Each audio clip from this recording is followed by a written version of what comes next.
This is about Parshas Vayechi, which is the last section of Genesis, as broken up by Ezra anyway. It's in Genesis, if you're just following, it starts from chapter 47, verse 28, until the end of the book of Genesis. And there's a very interesting portion, which is discussed much in Lubavitch, about the expiration, as it were, of Jacob, our forefather.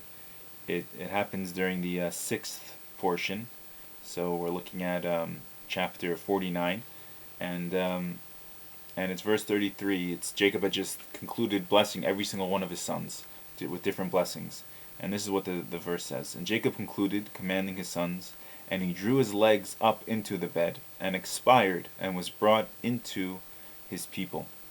And then chapter 50 continues, Joseph fell on his father's face, and he wept over him, and he kissed him. And Joseph commanded his servants, the physicians, to embalm his father.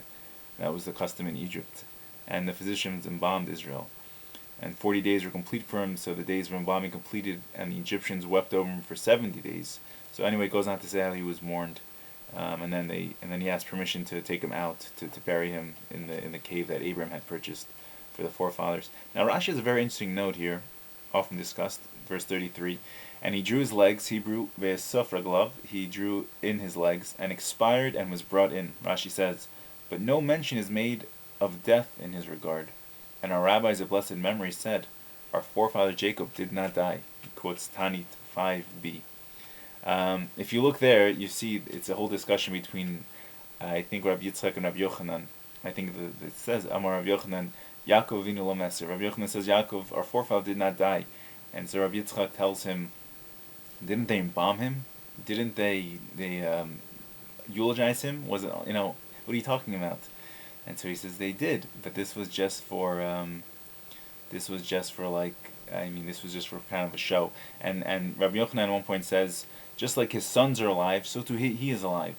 And there's like a concept here about the departing of the righteous from the world.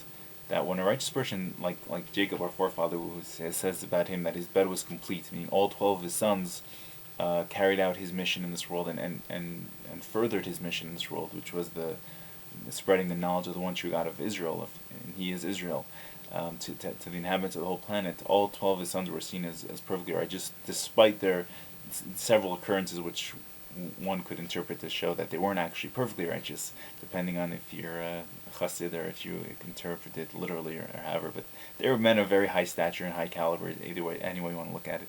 Generally speaking, I mean, Yehuda is the one who abducted a prostitute knowingly. He thought she was a prostitute anyway. But regardless, the point is that because Jacob, Israel, Yaakov was so, those names are synonymous, was so righteous, and he had 12 living sons.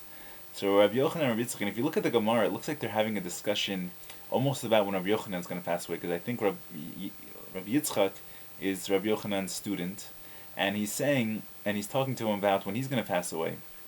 I think Rabbi Yochanan's point is, if you go over what I teach you, if you review what you're learning from me, I will not depart from this world. The Gemara says in a later spot that when you say something in your teacher's name, that his lips move in the grave.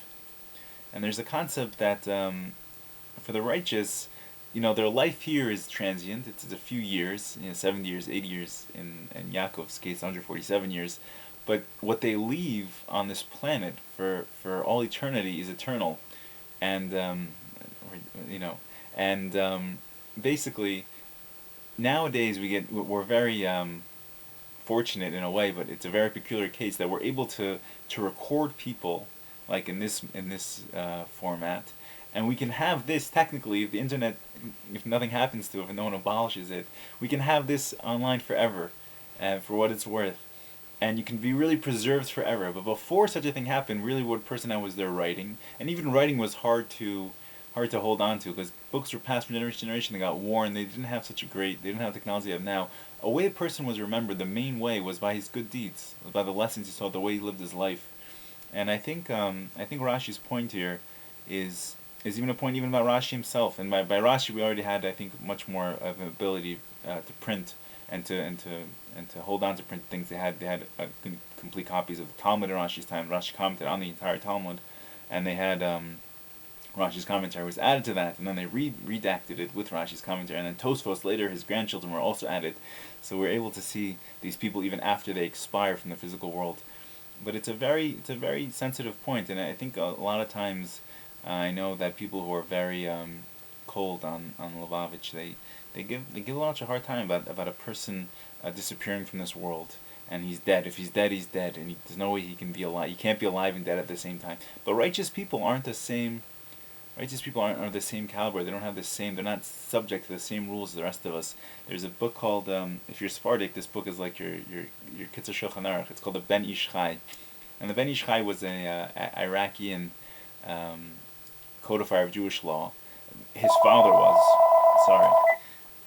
was, and basically what happens to him is that his father passes away, and he is left. He's 25 years old. He's in Baghdad, and he's still the most proficient, really, of all the residents of Baghdad in terms of handing down Jewish law.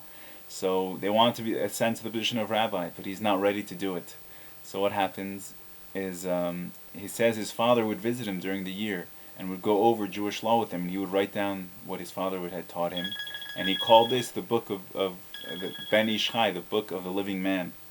So this is basically a concept in Judaism that you see. This is in the 1900s, I think, in the turn of last century, that Ben Ish Chai wrote his book. And this is a concept that exists throughout all of Judaism, and it's nothing to be embarrassed of or shy of. When righteous people depart, they don't simply depart, and their soul is able to still affect the world. Not only that, that's why we still go to the resting place of these people. It's now 30 days before Yud Shvat. We'll go to the resting place of the previous Rebbe, and the Bavnei should intercede on our behalf on high, that Hashem should sweeten harsh judgments and make things more bearable for us, for His children.